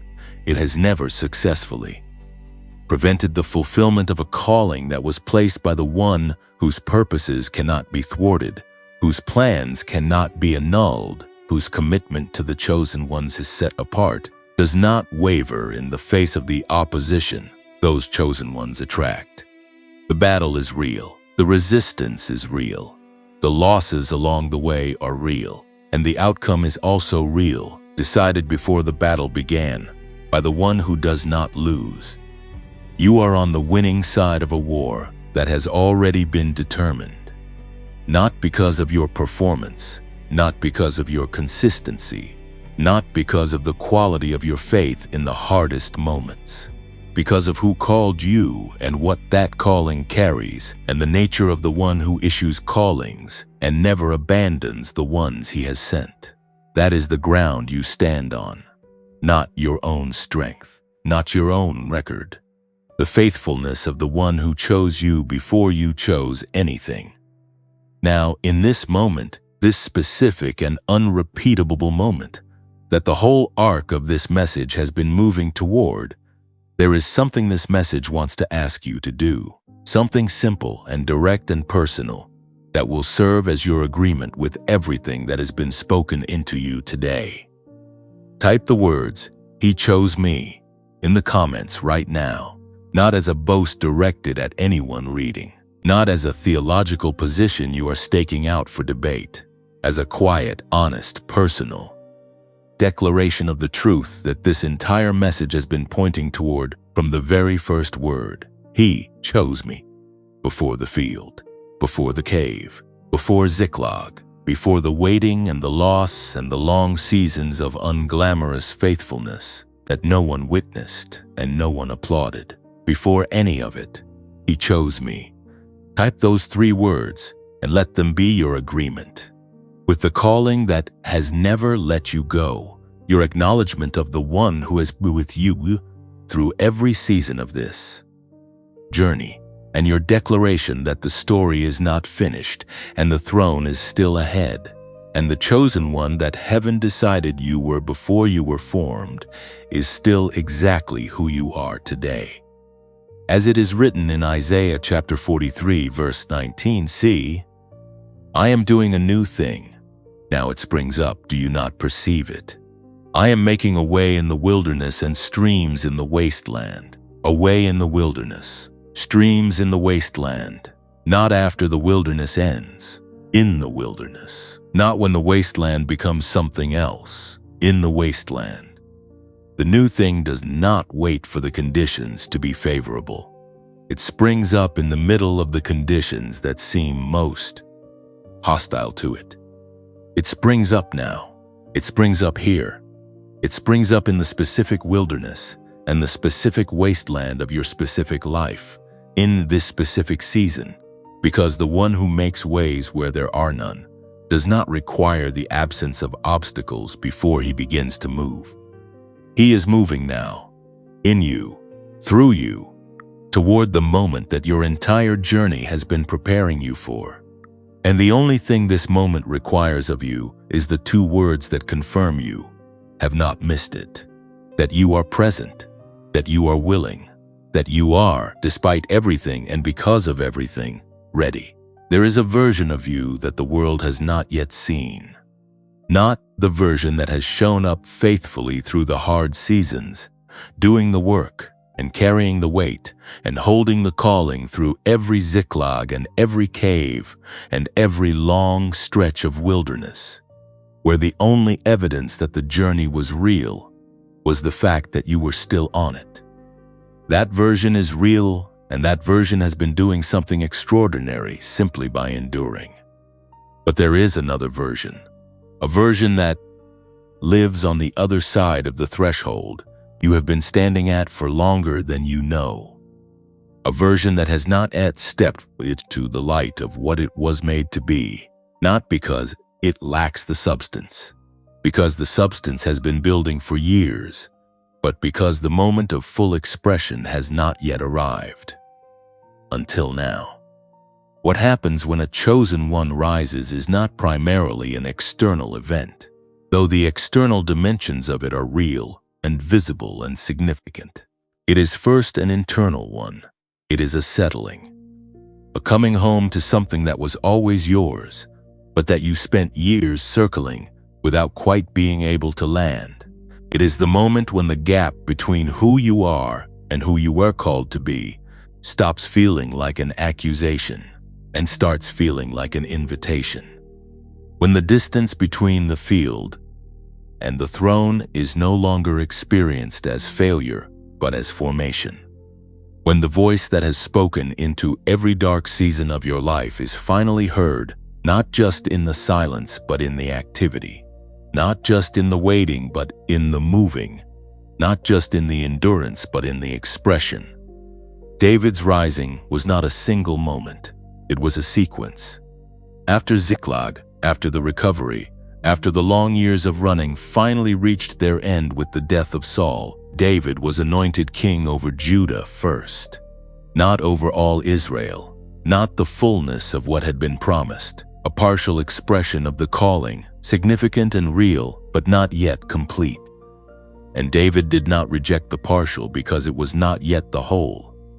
He stepped into what was available in the season that was present, and he governed it with the full weight of everything the field and the cave and the wilderness had built into him. He did not hold himself back from the portion that was given because he was waiting for the portion that had been promised. He poured everything he had into the portion that was given, and in the pouring, the rest came. That is a pattern for you. The full expression of your calling may not arrive all at once. It may come in stages, in portions, in the partial fulfillments that precede the complete one. And the temptation in those partial moments is to withhold your full investment because you are waiting for the full arrival, to give 70% because the situation only looks like 70% of what you were promised, to hold something back in reserve as a kind of insurance against the possibility that this is not quite the real thing yet. But the chosen life does not reward that kind of strategic withholding. It rewards the full pouring of everything you have into whatever portion of the calling is currently available to you. Because the one who watches the pouring is not measuring the size of the vessel. He is measuring the fullness of the offering. And full offering into a partial vessel is what qualifies the chosen one for the larger vessel that is still coming. David poured everything into the kingship over Judah, and 7 years later, the elders of all Israel came to him, not because he had lobbied for it, not because he had strategized his way into the larger position, because he had been faithful in the smaller one, with a faithfulness that was visible to everyone who was paying attention, including the ones who'd had the authority to extend the invitation. The rising of the chosen one is always preceded by a faithfulness in the partial that makes the complete both inevitable and obvious. Not inevitable in the sense that it requires no faith, because it always requires faith. Inevitable in the sense that the God who made the promise has never failed to keep one, and the chosen one who has been faithful in the portion given creates the conditions in which the keeping of the promise becomes the natural next chapter of the story. You are in that sequence right now. What feels like a partial expression of your calling, what feels like the kingship over Judah when you were anointed for all of Israel, is not a consolation prize. It is not evidence that the promise has been revised downward to match your circumstances. It is the portion that is currently available in the season that is currently present, and it is asking for everything you have, not a measured, strategic, hedged investment calculated to protect you from the disappointment of another Ziklag. Everything, the full weight of everything the field and the cave and the wilderness have built into you, poured into the portion that is in front of you to Tzazin, with these people, in this place, with these tools and these gifts and this specific frequency that you and only you carry. Because what the world has not yet seen is what happens when a chosen one stops holding back, when the calculation of risk gives way to the recklessness of genuine faith, when the protective distance between the chosen one and the fullness of their calling collapses, and what rushes in to fill the space is not the disaster that fear predicted, but the presence that was always waiting for the invitation. The world has not yet seen the version of you that is fully inhabited by the calling. The version that has stopped apologizing for the frequency it carries.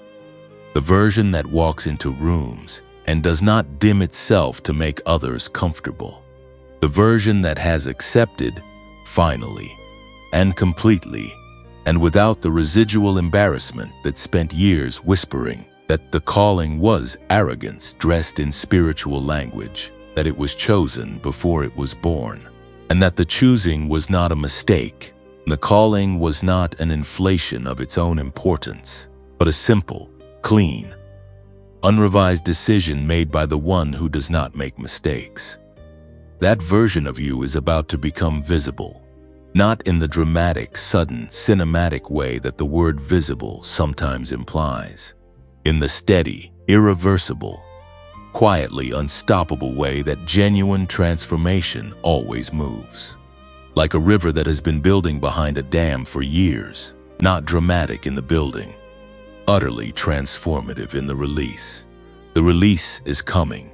The season of full expression is approaching with the same certainty that every other season of your life has approached. The same certainty that the anointing approached David in the field, and the throne approached him after Ziklag. The certainty of a plan being executed by the one who does not improvise and does not revise, and does not abandon the chosen ones he has set in motion toward their appointed destination.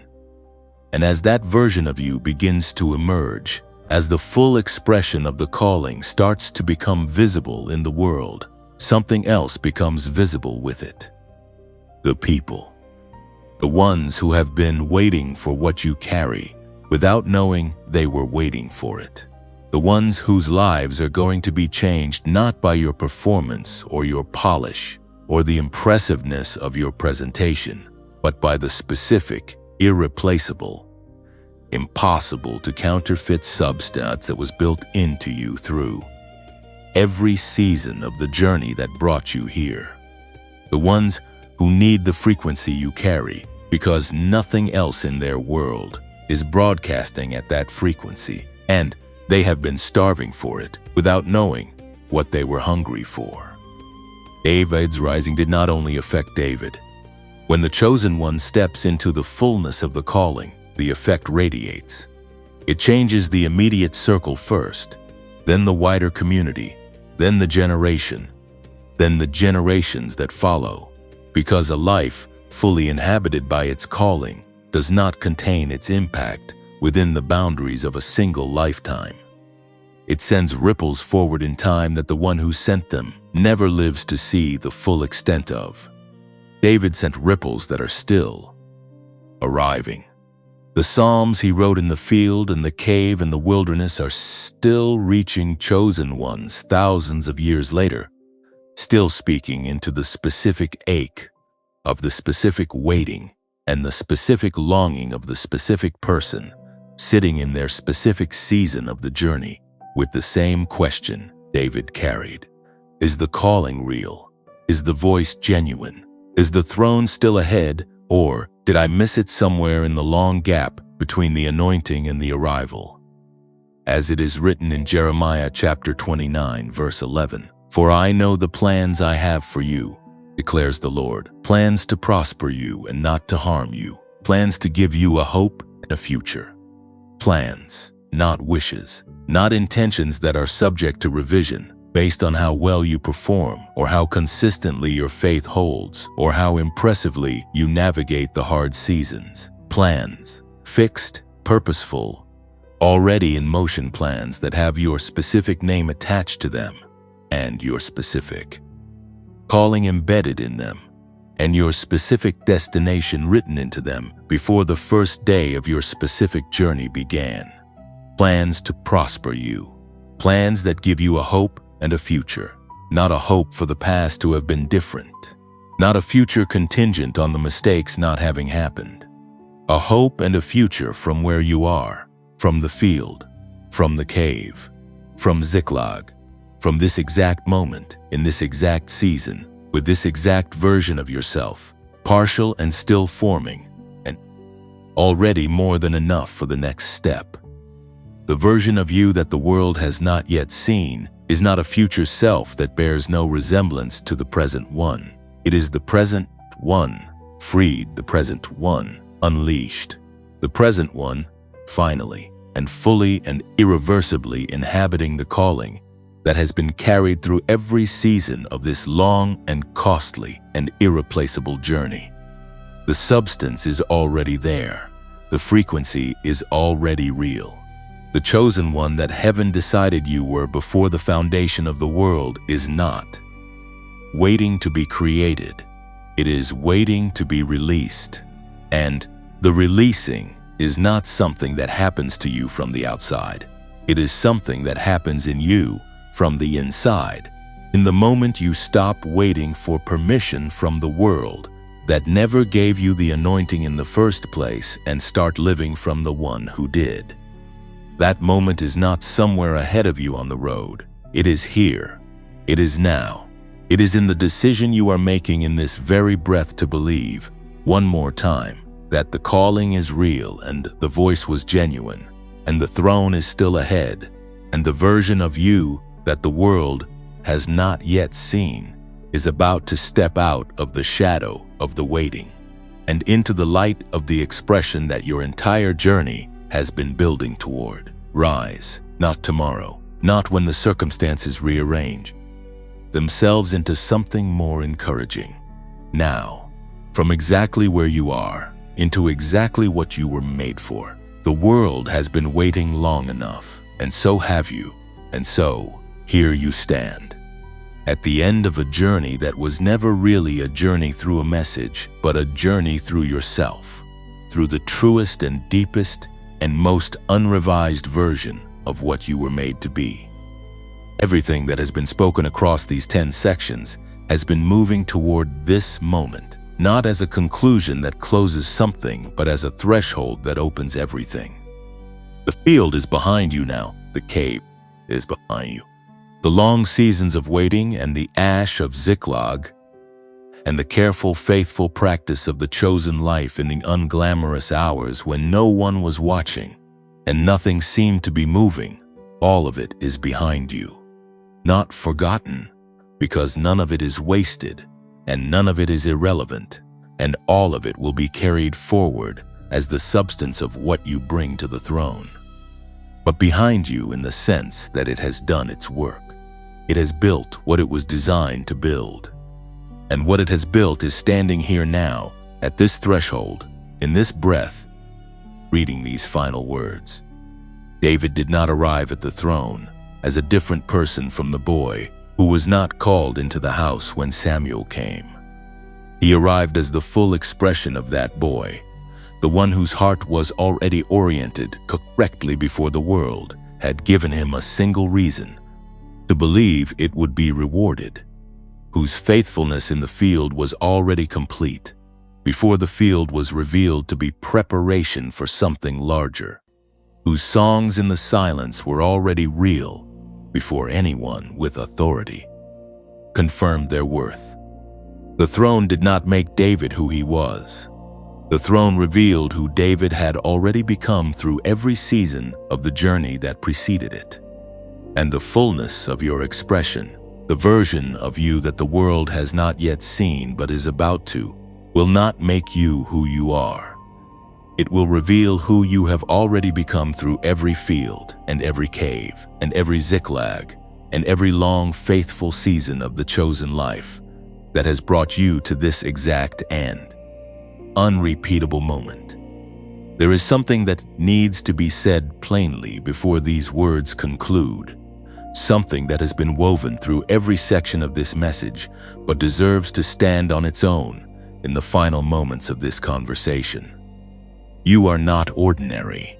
You have never been ordinary, not in the sense of pride or elevation above others, because the chosen life is never about superiority over the people around you.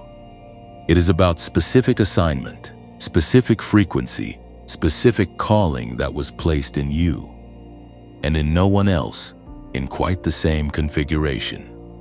The combination of what you have experienced and what you carry and what the journey has built into you is unrepeatable. There is no one else in the history of the world, not before you and not after you, who has your exact fingerprint of calling and formation and specific expression of the frequency that God placed in the chosen ones He set apart for His purposes. You are irreplaceable. Your contribution is irreplaceable.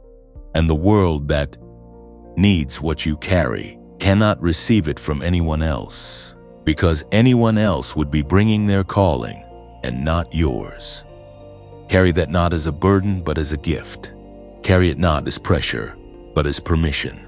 Permission to stop shrinking. Permission to stop apologizing for the frequency you carry and the space you take up and the way your presence changes the atmosphere of the rooms you walk into. Permission to stop waiting for the external validation that was never going to come from the people who did not give you the calling in the first place. The one who gave you the calling is the only one whose confirmation of it has ever carried actual authority. And that confirmation was given before you were born and has not been revised since, and will not be revised in any season that follows this one. You are chosen. You were chosen before you could earn it or lose it or understand it or explain it. And you are still chosen now, in this moment, in this condition, with this history, and these wounds, and this specific, beautiful, unrepeatable life that has been shaped by every season of the road that brought you here. Before these final words release you into the life that is waiting on the other side of this threshold, there is one more thing to do together, and it is the most natural thing in the world, which is to bring this moment before the one who orchestrated it. Close your eyes if you are able, and simply be still for a breath. Just one breath of honest stillness before the words come. God, you know who is holding these words right now. You know the specific weight they have been carrying, the specific field they have been faithful in, the specific cave they have endured, the specific zigzag they survived. You know the calling you placed in them before they were formed, and you know the gap between that calling and where they are standing today.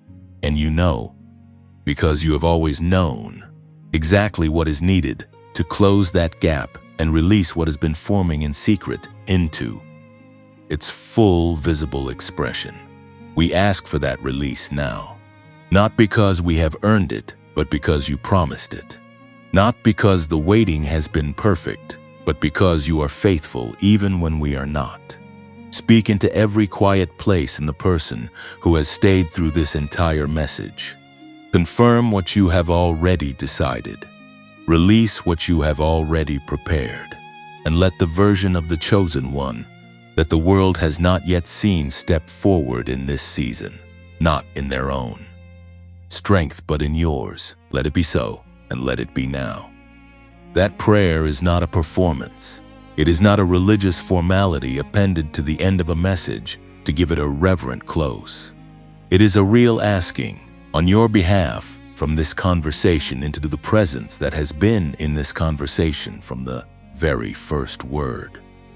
The one who brought you here heard it, and the one who hears does not hear without responding, because responding to the honest asking of the chosen ones he has set apart is simply the nature of who he is, and what he does, and how this whole extraordinary story works. You are not leaving this message the same as you arrived. Something has shifted. Something has been confirmed. Something that was already in you has been named and recognized and called by its true name. And the naming of a thing releases something in it that the unnamed version could never fully access. You have been named today. Chosen one, God's chosen one, the one who was decided before the world had the chance to form an opinion, the one whose journey through the field and the cave and the wilderness and zigzag was not detour but road, the one whose rising is not a future possibility but a present reality in the process of becoming visible. That is who you are. That is who you have always been.